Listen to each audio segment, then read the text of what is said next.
जय श्री सीताराम मित्रों।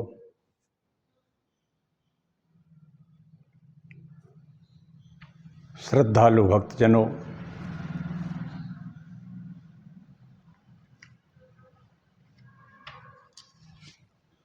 श्रद्धालु सनातन प्रेमियों, वंदनीय भक्तजन,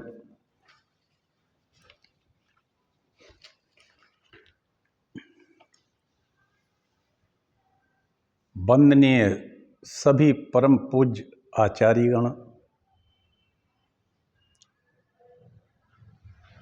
परम सम्मानीय पवित्र हृदय संत महात्मा,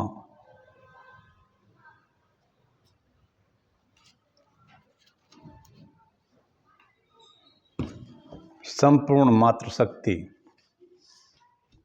सभी के चरणों में मेरा प्रणाम। मैं डॉक्टर राजेंद्र मिश्रा, टीकमगढ़, मध्य प्रदेश से आप सभी को प्रणाम करता हूँ। मित्रों,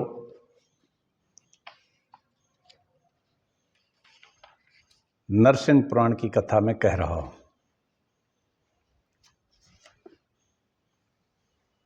पुराण तो आप लोग सभी सुनते हैं, सभी चैनल, बहुत सारे चैनल ऐसे हैं टेलीविज़न के जहाँ कथाएं चलती ही रहती हैं और अपने निवास स्थान के पास साल में कई बार 1-2-4 बार कथाएं हो जाती हैं। टीवी के माध्यम से हम 24 घंटे कथा सुनते हैं और ये कथाएं बहुत बड़े बड़े विद्वान लोग भी कहते हैं, बकाया कुछ छोटे मोटे लोग भी कहने लगे। पुराण केवल इसलिए नहीं सुने जाते कि उनने कहा परलोक सुधर जाएगा, यह लोक सुधर जाएगा, परलोक सुधर जाएगा। परलोक सुधरेगा या नहीं ये तो हमें पता नहीं, यही लोक सुधर जाए तो बहुत अच्छा है, बहुत बड़ी बात है। क्योंकि सभी धर्मों में एक बात एक जैसी है, कोई यदि समझ ले तो अच्छा है, बहुत ही अच्छा है। और मेरे राष्ट्रीय संत जो हैं सभी धर्मों के, ये समझ लें तो, या ये समझा दें लोगों को तो ज़्यादा अच्छा है। ये तो समझाए हैं। सभी धर्मों में, धर्म तो वैसे एक ही है, सनातन धर्म जो अनादि है, आदि अंत से रहित है।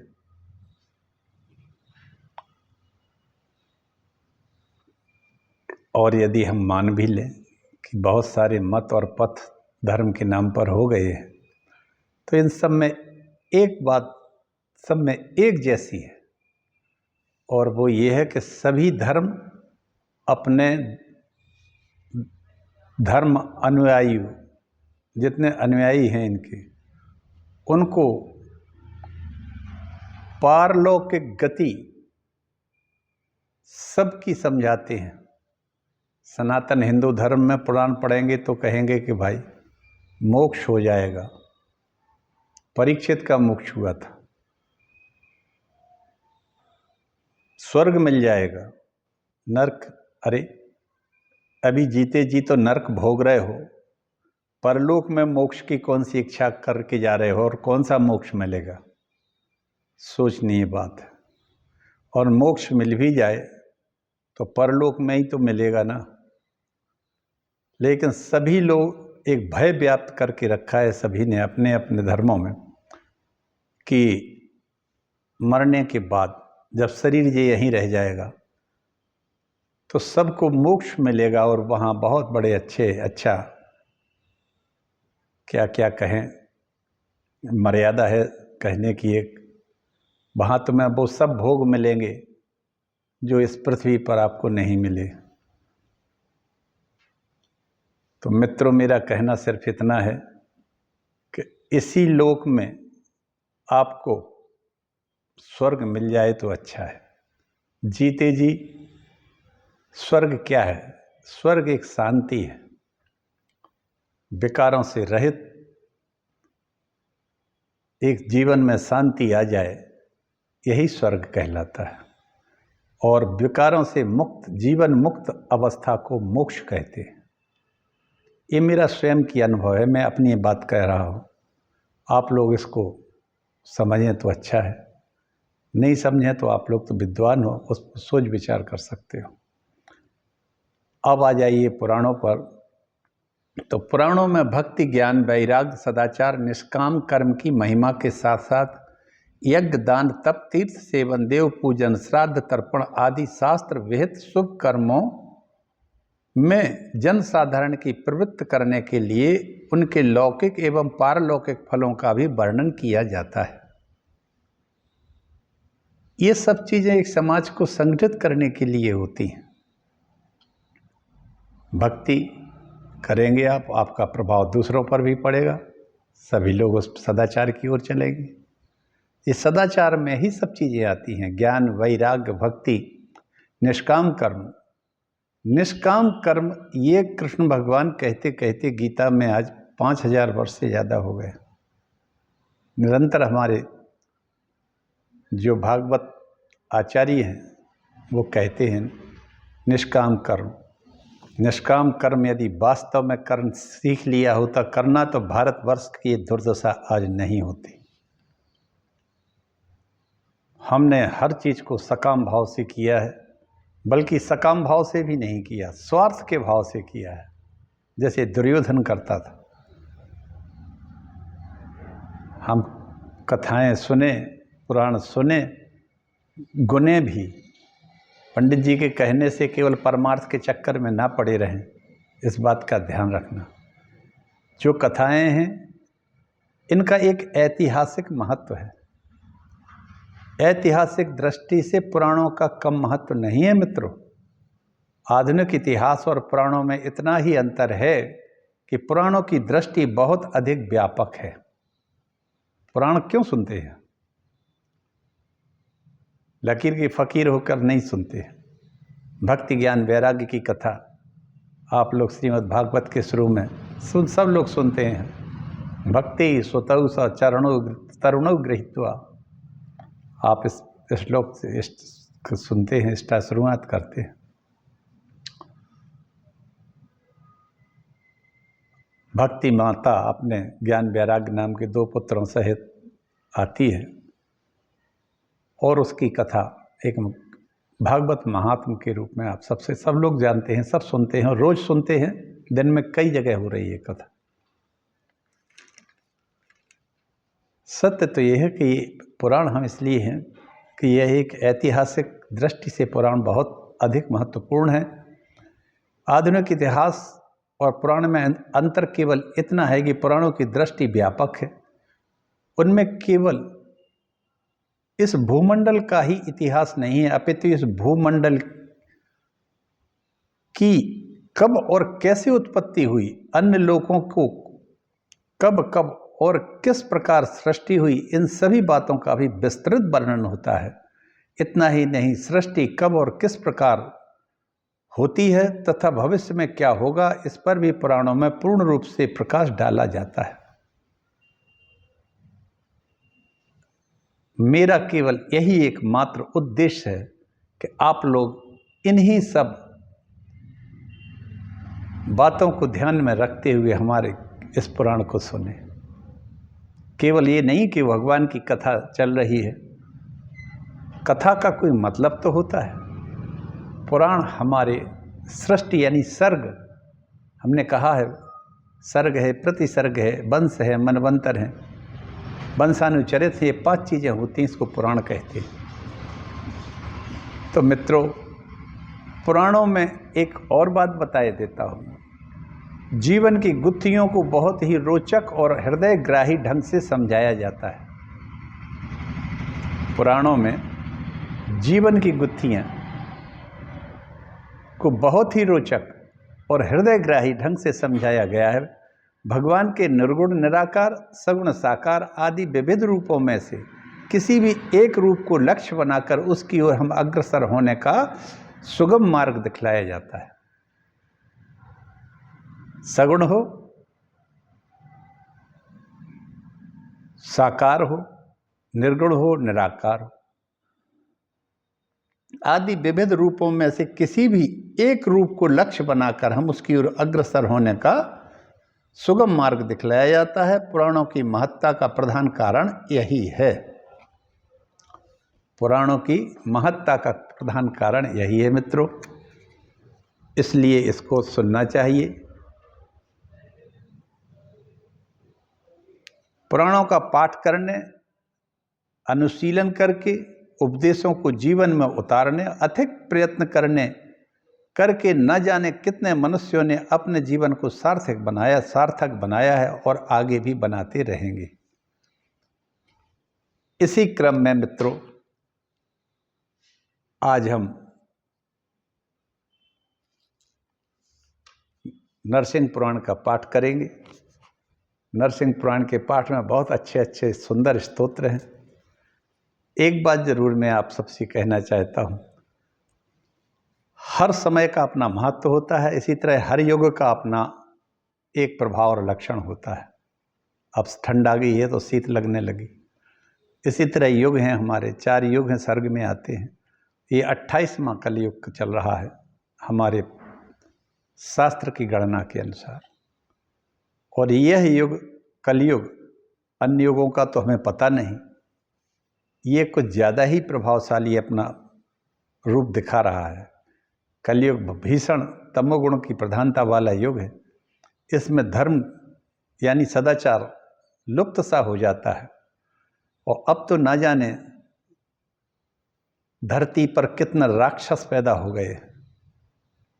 राक्षस का मतलब मेरा किसी को गाली देना से नहीं है, राक्षस से भी राक्षस तो अच्छे थे, उनमें सदाचारी भी थे, बहुत सदाचार। रक्ष संस्कृति, जो रक्षा करे उसका नाम राक्षस था।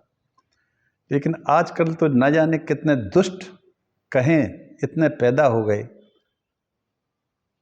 कि बात मानते ही नहीं है।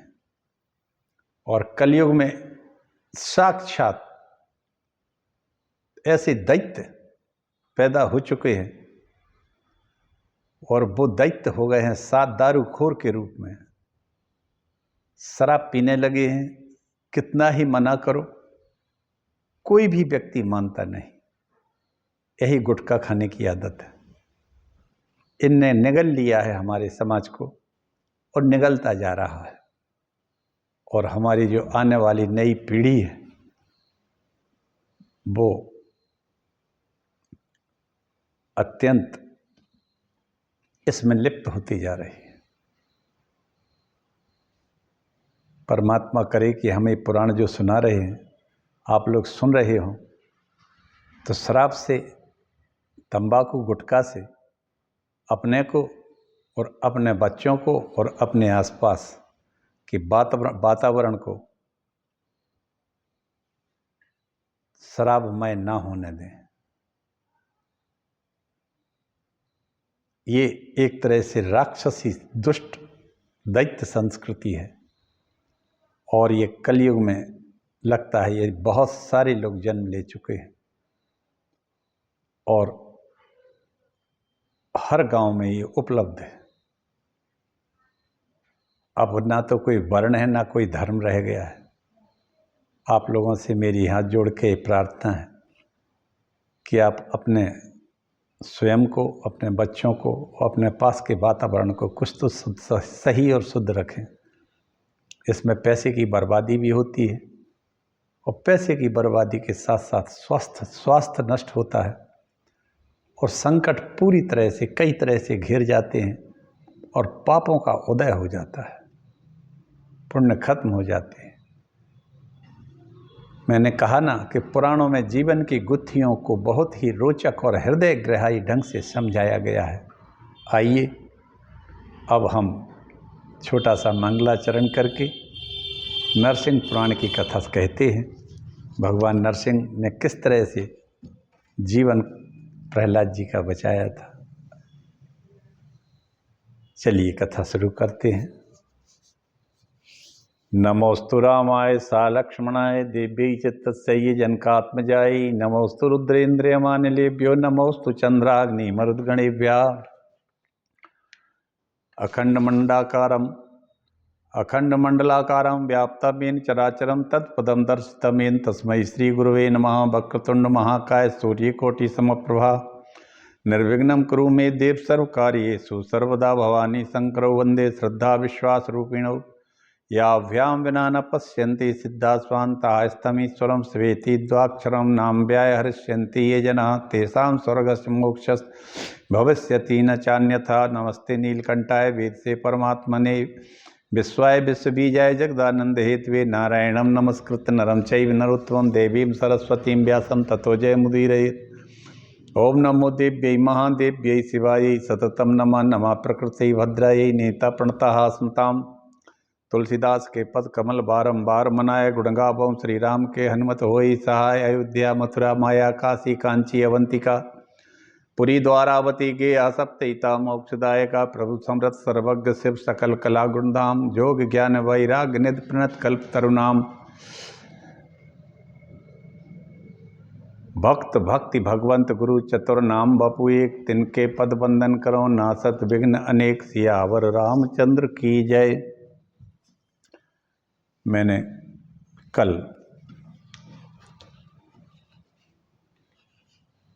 दसवें अध्याय तक की कथा कही थी। आज मार्कंडेय जी द्वारा शेष शाही भगवान का स्तवन है। मार्कंडेय जी को भगवान ने क्षीर सागर में दर्शन दिए। मार्कंडेय जी दर्शन करते हैं और बड़ा सुंदर स्तवन करते हैं। मैंने कल इसकी एक अच्छी बात ये है, सबसे बड़ी, नरसिंह पुराण में कथानक तो हैं ही और सभी पुराणों में कथानक कथा तो होती है। इसमें बहुत अच्छे अच्छे स्तोत्र भगवान की स्तुति में गाए हैं। मार्कंडेय जी का ही अगला स्तोत्र है जो अब मैं कहने जा रहा हूँ। आप लोग सुनिए, गुनिए और चाहें आप लोग तो इसको नित्य हमारे चैनल हरिबोल डॉक्टर राजेंद्र मिश्रा की साइट को खोलकर YouTube पर जाकर खोल लीजिए। आप रोज़ सुनिए, स्वयं याद कर लीजिए, लिख लीजिए, नोट कर लीजिए, नहीं तो आप रोज़ सुन के याद हो जाएगा।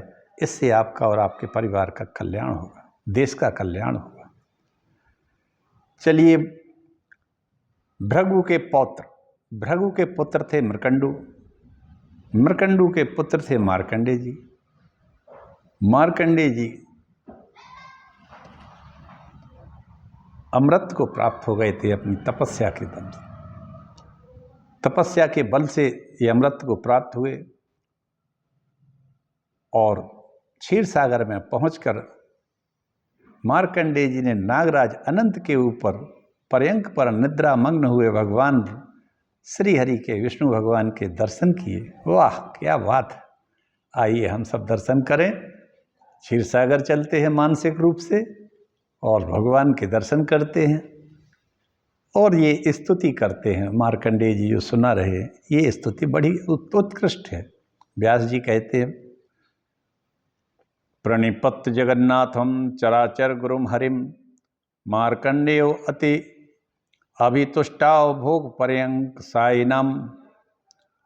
प्रणिपत्य जगन्नाथम चराचर गुरुम हरिम मार्कंडेयो अभितुष्टाव भोग पर्यंक साइनम।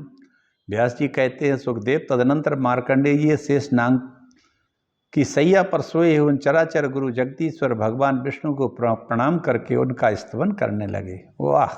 आइए सब लोग स्तवन करें, क्षीर सागर पहुँचे। मार्कंडेय जी कहते हैं, प्रसीद भगवन विष्णु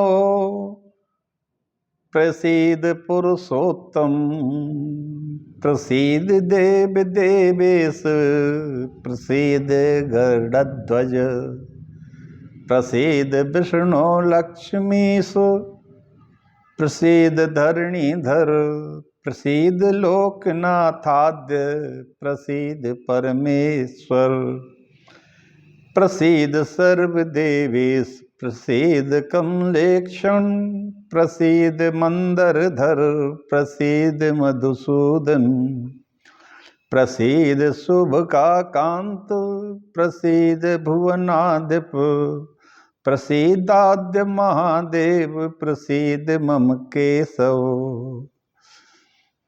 जय कृष्ण जयाचिंत, जय विष्णु जयाव्यय, जय विश्व जयाव्यय, जय विष्णु नमोस्तुते। जय देव जयाजेय, जय देव जयाजेय, जय सत्व आवाज जयाक्षर, जय काल जय शान, जय सर्व नमोस्तुते। जय यज्ञपते नाथ, जय विश्वत विभो, जय भूतपते नाथ, जय सर्वपते विभो। जय विश्वपते नाथ, जय दक्ष नमोस्तुते। जय पाप हरानंत, जय जन्म जरापह, जय भद्रादिभद्रेश, जय भद्र नमोस्तुते। जय कामद काकुत सत, जय मानद माधवो। जय शंकर देवेश, जय श्रीश नमोस्तुते। जय कुंभवर भक्ताव, जय पंकज लोचन, जय चंदन लिप्तांगम, जय राम नमोस्तुते। जय देव जगन्नाथ, जय देवकी नंदन, जय सर्वगुरु गे, जय शंभो नमोस्तुते। जय सुंदर पद्मनाभ, जय सुंदर सुंदरी बल्लभ, जय सुंदर सर्वांग, जय वंद नमोस्तुते। जय सर्वद सर्वेश, जय सर्वमद शाश्वत, जय कामद भक्तानां प्रभु विष्णु नमोस्तुते। नमः कमलनाभाय, नमः कमल मालिने, लोकनाथ नमोस्तुते, वीरभद्र नमोस्तुते। नमस्त्रैलोक्यनाथाय, चतुर्मूर्ते जगतपते, नमो देवादिदेवाय, नमो नारायणाय ते। नमस्ते वासुदेवाय, नमस्ते पीतवाससे, नमस्ते नरसिंहाय, नमस्ते सारंगधारिणे। नमः कृष्णाय रामाय, नमश्चक्रायुधाय च, नमः शिवाय देवाय, नमस्ते भुवनेश्वर। नमो वेदांत वेद्याय, नमो अनंताय विष्णवे, नमस्ते सकलाध्यक्ष, नमस्ते श्रीधराच्युत, लोकाध्यक्ष जगत पूज्य परमात्मन नमोस्तुते। स्वमाता सर्वलोकानां त्वमेव जगता पिता, स्वमाता स्वमार्तानां स्वहन्मित्रो प्रियसत्त्वं प्रपितामह।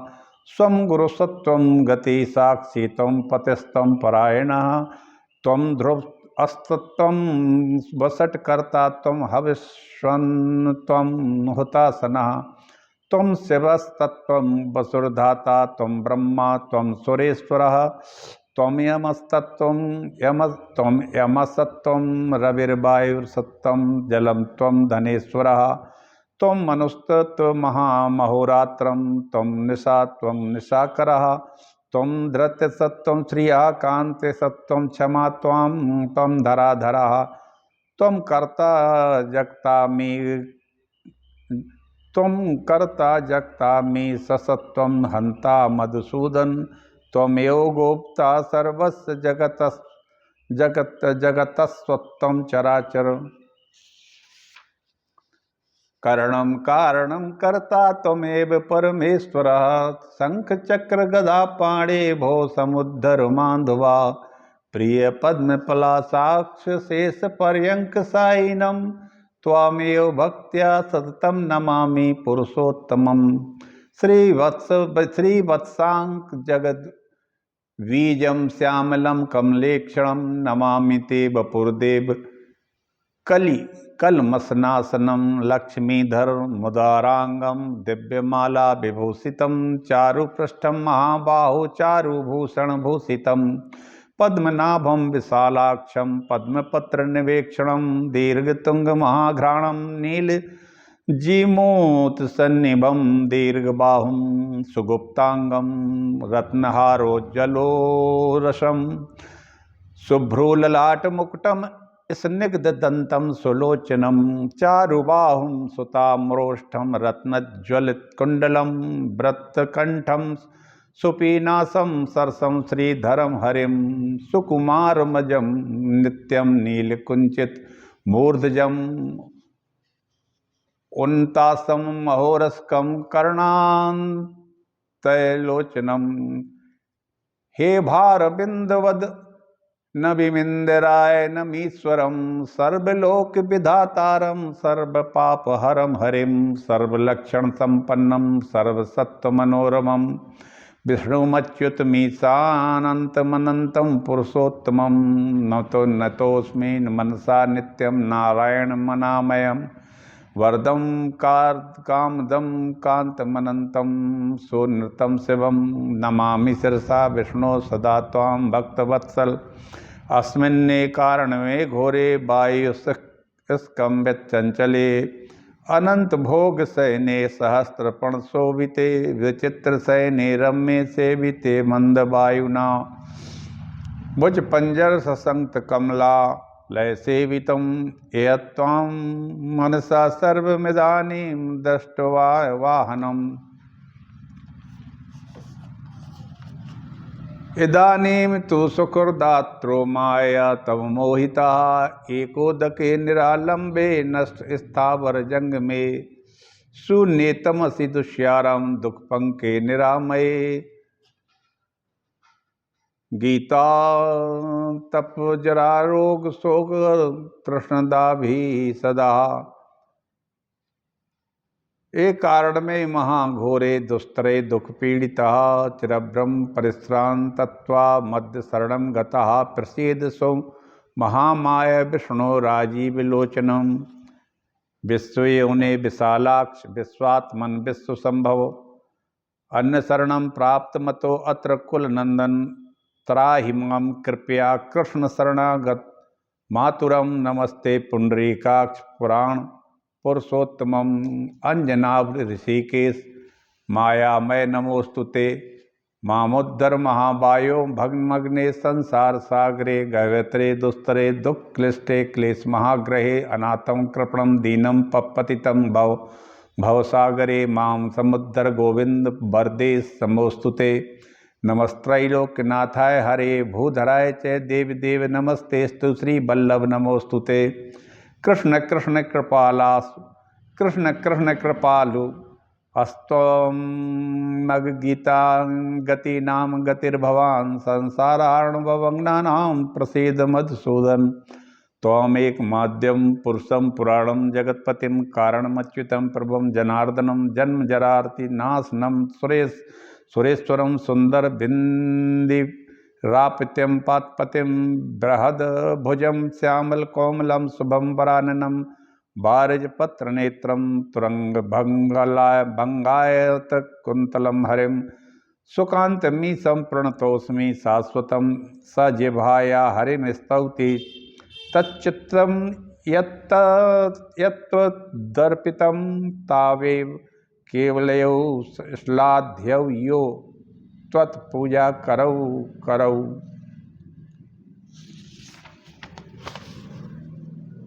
जन्म जन्मांतर सहस्रेषु नान्ययान मया पातकं कृतं तन्मे हर त्वं गोविंद वासुदेवेति कीर्तनात् व्यासुवाच इति स्ततौ विष्णुर्मार्कण्डेयेन धीमता संतुष्टा प्राय विश्वात्मा तो मुनि गरुड़ध्वजा। इस तरह से बड़ी भारी स्तुति मार्कंडेय ने की भगवान श्री हरि की, कृष्ण भगवान की। वो लेटे हुए थे योग निद्रा के आश्रित होकर। कहते हैं कि हे गोविंद, जो आपकी पूजा करते हैं वे हजारों जन्म जन्मांतरों में मैंने जो जो पाप किए हों उन सबको आप वासुदेव इस नाम का कीर्तन करने मात्र से हर लीजिए। वाह क्या बात है मित्रों, वे वासुदेव सबके अंदर बसे हुए हैं। एक बार हृदय मोहन वासुदेव का ध्यान करके, ये हमने जो स्तुति सुनाई है आपको, ये मार्कंडेय जी ने भगवान की क्षीर सागर में की है। तदनंतर बुद्धिमान मार्कंडेय मुनि के इस प्रकार स्तुति करने पर गरुड़ चिन्ह ध्वजा वाले विश्वात्मा भगवान विष्णु ने संतुष्ट होकर उनसे कहा। भगवान कहते हैं, प्रीतोस्मि तपसा विप्र स्तुत्या च भृगुनंदन वरम वृणीदुत भद्रम ते प्रार्थितम ददिते वरम। प्रिय भृगुनंदन, मैं तुम्हारी तपस्या स्तुति से तो अत्यंत प्रसन्न हूँ, तुम्हारा कल्याण हो। तुम मुझसे वर मांगो जो तुम्हें चाहिए हो, मैं तुम्हें मुँह मांगा वर दूंगा। जो भी चाहते हो वो मांग लो। इसमें भगवान ने सब कहते हैं वरदान मांग लो। कई भक्तों से की कथाएं आती हैं, लेकिन इसमें भगवान कहते हैं अब वरदान तो मांग लो, तुम सोच समझ के जो मुँह मांगा मांगना चाहो। मुँह मांगा वरदान का मतलब है कि जो भी तुम चाहो, जो असंभव हो देना, वो भी मांग लो तो हम दे देंगे। इतने प्रसन्न थे भगवान श्री हरि। मार्कंडेय जी कहते हैं, त्वत्पाद पद में देवेश भक्ति में देहि सर्वदा, यदि तुष्टो ममाद्य त्वमन्य देकम वृणो में हम स्तोत्रणानेन देवेशे यसत्वाम स्तोष्यति नित्य सह स्वलोक वस्तिम तस्य देहि देव जगतपते। मार्कंडेय जी कहते हैं, हे देवदेव, यदि आज आप मुझ पर प्रसन्न हैं तो मैं यही वर मांगता हूं कि आपके चरण कमल में मेरी भक्ति सदा बनी रहे, सदा बनी रहे। ऐसा नहीं कि आज मंगलवार को बनी रहे केवल, नहीं, या कार्तिक मास में बनी रहे, नहीं, ऐसा भी नहीं। क्योंकि कई लोग नवदुर्गा में 9 दिन तक भक्ति करते हैं और 10वें दिन क्या करते हैं वो सब जानते हैं। मार्कंडेय जी कहते हैं कि भगवान मेरी, अगर आप मुझ पर प्रसन्न हो तो सदा सर्वदा एक जैसी भक्ति हमें मिले, बनी रहे मेरे ऊपर, ऐसी कृपा कर दो। क्योंकि हमारे यहाँ कार्तिक मास में भक्ति ज़्यादा की जाती है, महिलाओं के द्वारा भी की जाती है, पुरुषों के द्वारा भी की जाती है। माघ मास में कोई करता है, कोई केवल नवदुर्गा में ही करता है, कोई केवल मंगलवार को करता है, और भक्ति भी करते हैं, उपवास भी रहते हैं और दिन भर तंबाकू भी खाते हैं, गुटखा खाते हैं, भक्ति होती है। इन्होंने कहा, मार्कंडेय जी ने ये नहीं कहा, उन्होंने कहा कि आप हमें सदा सर्वदा भक्ति प्रदान कीजिए, सब महीनों में, सब क्षण, सब ऋतुओं में, सब दिनों में, चाहे वो सोमवार हो, चाहे रविवार हो, चाहे शनिवार हो, हर हाल में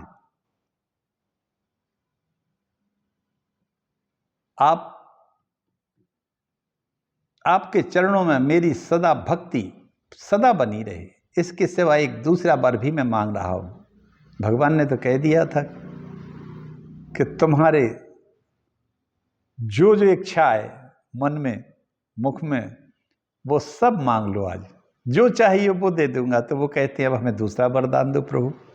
कौन सा है दूसरा वरदान? देव देवेश जगतपते, जो इस स्तोत्र से आपकी नित्य स्तुति करे उसे आप अपने वैकुंठ धाम में निवास प्रदान कीजिए। वाह वाह वाह, मार्कंडेय जी ने क्या बात मांग ली। इस स्तोत्र से, जिस स्तोत्र से भगवान विष्णु की, भगवान जनार्दन की, भगवान केशव की स्तुति कर रहे हैं मार्कंडेय जी, इस स्तुति से कोई भी आपकी स्तुति करे भगवान, वो आपके वैकुंठ में निवास करे। आप अपना वैकुंठ के दरवाजे उसको खोल दीजिए। वाह, ये जन कल्याण के लिए। इस तरह से मार्कंडेय जी की जो चरित्र हैं, मार्कंडेय पुराण बड़ा अद्भुत पुराण है, मैंने पूरा कहा है इसके पहले। आप लोग सुनिए, पढ़िए और गुनिए, उसको समझिए। कितनी बड़ी बड़ी बातें उन्होंने जन सामान्य के लिए सामान्य कर दी। पूर्व काल में तपस्या करते हुए मुझको जो आपने दीर्घायु होने का वरदान दिया था, वह आज आपके दर्शन से सफल हो गया है। भगवान देवेश, भगवान, अब मैं आपके चरणार बिंदों का पूजन करता हुआ जन्म और मृत्यु से रहित होकर यहाँ ही नित्य निवास करना चाहता हूँ। भगवान कहते हैं, मयि अस्तु ते भृगु श्रेष्ठ भक्तिरव्यभिचारिणी भक्त्या भुक्तिर्भवत्येव तव कालेन सत्तमं यस्तत्त्वं पठते स्तोत्रं सायं प्रातस्तवेरितं मयि भक्ति दृढ़ां कृत्वा मम लोके मोदते यत्र यत्र भृगुश्रेष्ठ यस्तत्त्वं मां स्मरस्यसि तत्र तत्र समेष्यामि दान्तो भक्त बसो अस्मि भोः। भगवान कहते हैं, हे भृगुश्रेष्ठ, मुझ में तुम्हारी अनन्य भक्ति बनी रहे तथा साधु शिरोमणे समय आने पर इस भक्ति से तुम्हारी मुक्ति भी अवश्य ही पूर्ण हो जाएगी। तुम्हारे कहे हुए इस स्तोत्र का जो लोग पाठ करेंगे, नित्य पाठ करेंगे और संध्या के समय करेंगे, उसमें मुझ में सुदृढ़ भक्ति रखते हुए मेरे लोक में आनंद पूर्वक रहेंगे। भृगुश्रेष्ठ, मैं दांत का मतलब होता है स्ववश। स्ववश होने पर भी भक्तों के बस में रहता हूँ। अतः तुम जहाँ जहाँ रहकर मेरा स्मरण करोगे वहाँ वहाँ मैं पहुँच जाऊँगा। मित्रों, इस स्तोत्र को जो लोग जहाँ जहाँ भी पढ़ेंगे, स्मरण करेंगे, वहाँ भगवान श्री कृष्ण आ जाएंगे। ऐसा भगवान ने अपने श्री मुख से स्वयं कहा है मार्कंडेय जी से। व्यास जी कहते हैं,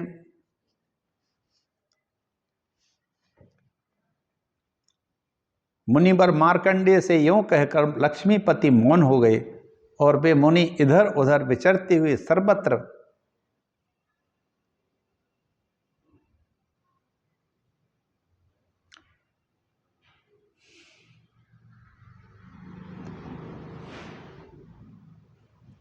जिधर भी देखते हैं। मार्कंडेय जी को ऐसी अद्भुत दृष्टि दे दी भगवान कृष्ण ने, भगवान विष्णु ने, कि वे जिधर इधर उधर विचरते हुए सर्वत्र भगवान विष्णु का कोई ही देखने लगे, दर्शन करने लगे, साक्षात्कार होने लगा। चराचर जगत में केवल विष्णु ही उनको दिखाई देने लगे। दर्शन उनको 24 घंटे हर क्षण भगवान के होने लगे। इच्छा की नहीं कि भगवान प्रकट हो जाते, साक्षात करने लगे। विप्र बुद्धिमान मार्कंडेय मुनि के इस चरित्र का जिस पूर्व काल में उन्होंने स्वयं ही मुझसे कहा था, मैंने तुमसे वर्णन कर दिया। जो लोग भृगु के पौत्र मार्कंडेय जी के इस पुरातन चरित्र का भगवान विष्णु की भक्ति रखते हुए नित्य पाठ करते हैं, वे पापों से मुक्त हो भक्तों से पूजित होते हुए भगवान नरसिंह के लोक में निवास करते हैं। इसी के साथ मित्रों, 11वां अध्याय पूर्ण होता है और आज के आनंद का क्या कहना। भगवान की कृपा मार्कंडेय जी पे हो जाती है और मार्कंडेय जी को ऐसी अविरल, ऐसी अविचल, ऐसी भक्ति प्रदान हो जाती है कि भगवान के हर क्षण, हर जगह, हर समय, जब भी जिस स्थिति में चाहे नारायण के दर्शन साक्षात होने लगे। वैसे तो भगवान ने उनको दीर्घायु और अमृत प्रदान ही कर दिया था, लेकिन उस अमृत का क्या महत्व, उस आयु का क्या महत्व। भले ही कितनी दीर्घायु हो जाए, 100 वर्ष की हो जाए, 110 की हो जाए, 130 की हो जाए, यदि भगवान का स्मरण, चिंतन, कीर्तन, स्मरण निरंतर होता रहे, तभी तो आयु की मिलने की सार्थकता है, वरना क्या है। तभी तो मार्कंडेय जी कहते हैं, भगवान आपने मुझको अमर कर दिया और उस अमृत का आज मुझे पूर्ण फल मिल गया कि आपके हमें दर्शन हो गए। और ऐसी पराभक्ति आपने हमें दे दी। आपने कहा था कि मोह मांगा वरदान मांग लो, तो मैंने मोह मांगा वरदान मांग लिया और प्रभु आपने दे दिया। और ये भी कि जो कोई इस स्तोत्र से नित्य पाठ करेगा, आपका दरवाजे उसके लिए खुल दिए जाएंगे, कोई रोक टोक नहीं होगी। बोलो श्री कृष्ण भगवान की जय, राधा माधव की जय, लक्ष्मी नारायण भगवान की जय, लक्ष्मी नरसिंह भगवान की जय। हर हर हर महादेव शंभो। हर हर महादेव। इसी के साथ मैं वाणी को विराम देता हूँ। सभी के चरणों में मेरा प्रणाम।